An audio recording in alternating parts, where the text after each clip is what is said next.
lovely people, and welcome back to my channel. It's me, Lipsy, and we're back with another day of 31 days of Spooktober. So I wanted to just let you know that I hadn't backed out of the kind of spirit box videos. If you're not in Wales, and I know a lot of my viewers aren't in Wales, we've been put on a firebreak lockdown, so I'm actually unable to go to these places. But don't worry, after 31 days of October, I'm going to be doing plenty of explorations, including spirit boxes, probably a couple of Ouija boards. I'm going to go out and I'm going to experience it all for you. Don't worry at all. I'm not backing out of that. So again, I just wanted to say thank you to my new subscribers. I didn't expect this many people to want to watch 31 days of Spooktober. I started it as something more or less for me because it's what I enjoy doing, and seeing all of you guys starting to subscribe to me and, you know, really enjoy my videos means the absolute world to me. And thank you for you guys who have been there since the absolute beginning, show me all this support. I can't thank you enough, I really can't. So this one is a spooky tale from Connor's Key. Now this is up in Flintshire, and this obviously is a little bit further than where I usually cover, but the story was so good and there was some background and history there that I just had to cover it. It was too interesting to leave behind. So it's actually about a park. It's called Wetbutt Park, and on the park it's got a castle, and the castle then is called Ewlo Castle.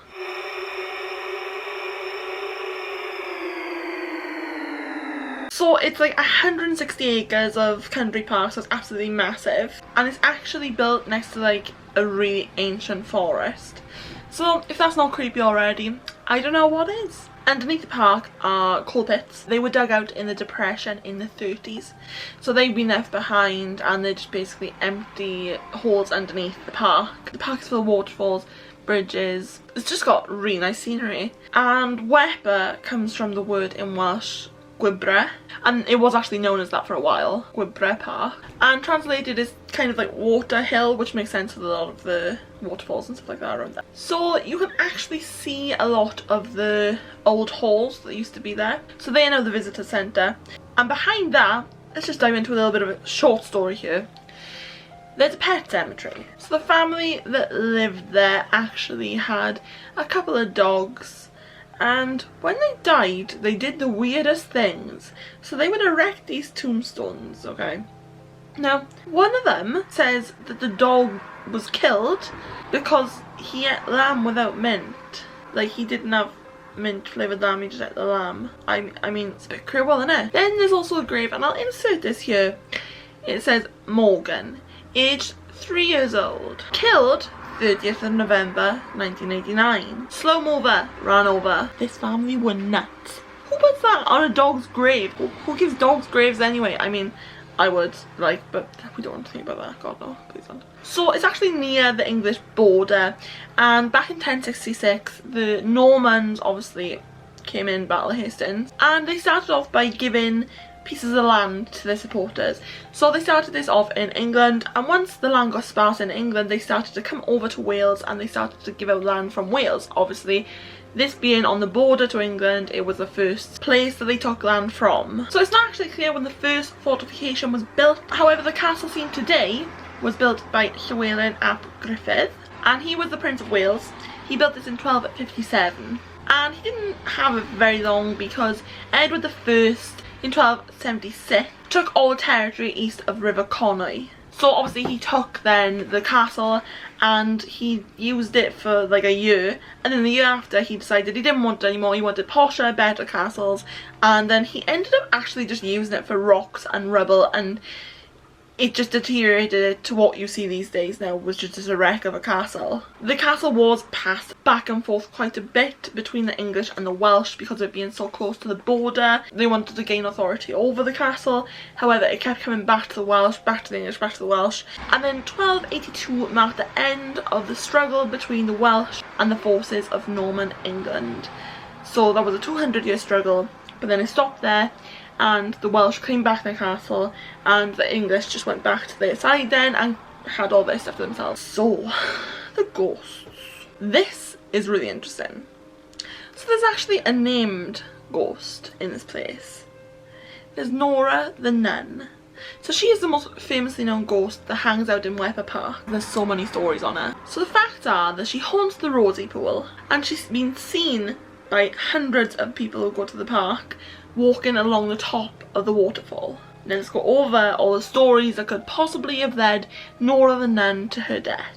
Story 1. She got pregnant by a man, not important who, and had an illegitimate child. So it's said that she went to the pool, the Rosie Pool, and she took her child there and she drowned him. It's said that she couldn't cope with the guilt, so after she killed her son, she killed herself straight after. Story 2. She had an affair with a monk, no pregnancy, and then she had her head cut off. Story 3. Possibly hit by a bomb at the waterfall. Story 4. She was possibly walled up as punishment for having an affair, on God, with the monk. If you don't know what walled up is, I'm going to read you the definition. Immurement, the word that's actually the proper word, is a form of imprisonment, usually until death, in which a person is sealed in an enclosed space with no exit. This includes instances where people have been enclosed in extremely tight confinement, such as within a coffin. It also says on there that basically they could have poured a load of cement in.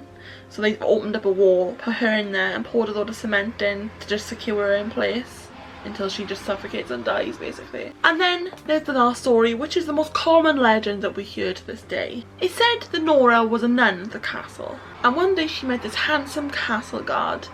They had a relationship that they kept very quiet. It was a secret love affair, and she ended up getting pregnant. She hid the pregnancy, and then once she gave birth, her sin was discovered. She was then told that she'd be executed for her sin against God and her sin against the sisters. Nora picked up her son and ran from the castle as fast and as far as she possibly could. This is where it gets weird. She stopped, and then she decided to hide her newborn son in a tree trunk. I can see why this was a bad idea on her behalf. Eventually she managed to lose the people who were chasing her to execute her, and she went back for her child, who she'd securely put in a tree trunk, and she couldn't find him.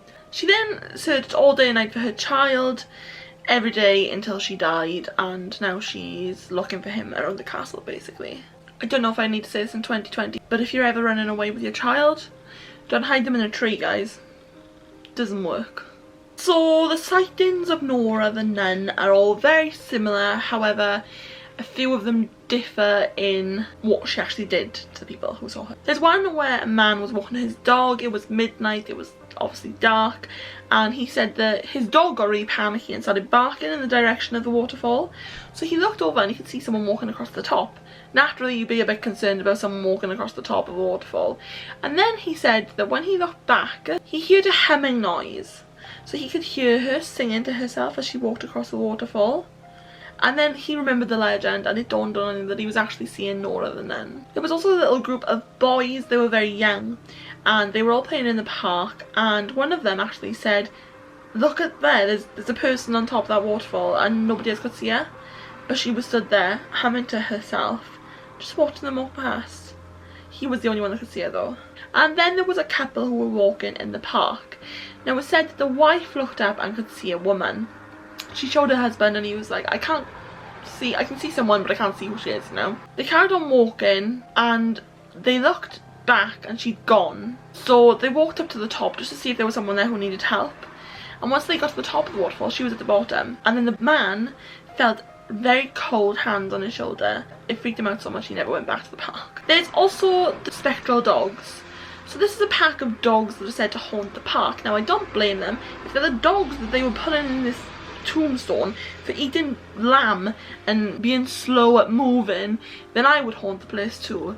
Good on these dogs. Obviously the Gwithgi is meant to be there. If you don't know what the Gwithgi is, I did cover it in my Castle Hotel video, but it's basically a dog that haunts the whole of Wales. He's said to be the leader of the pack, and there's said to be a lot of eerie howling coming from the gravestones. So the area where the gravestones are, people have walked past and heard howling, they turn back to see if their dogs are there, and there weren't any dogs there. Someone was said to actually be walking their dog late at night, and it was a little dog, I think it was a pug, and when they heard a lot of dogs running at them, they turned around and they saw a pack, you know.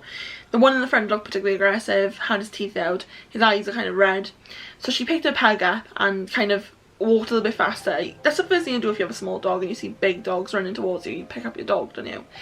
and she started to run a little bit faster until she stopped hearing the noise, and she said she turned back and there was absolutely no dogs there, and there's nowhere they could have gone from there.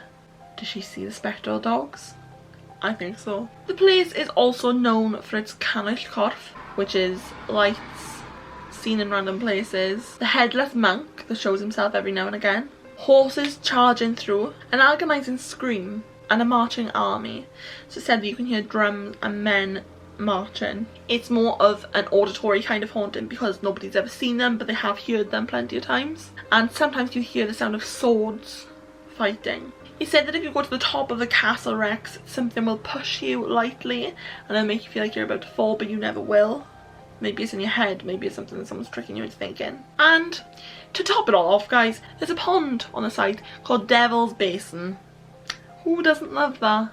A little devil's pond. Said there's someone drowned in there, and it's also said that if you go in there, the devil will drag you to the bottom himself. Don't go in that pond. Don't hide your kids in trees. Anything else to learn from this video? Have any of you guys been to Webb Park?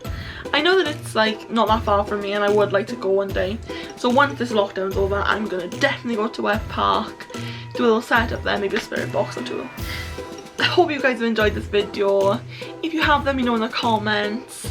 Please subscribe if you haven't already. Hit that notification bell so I can let you know every time I upload. And remember guys, never let anyone dull your sparkle.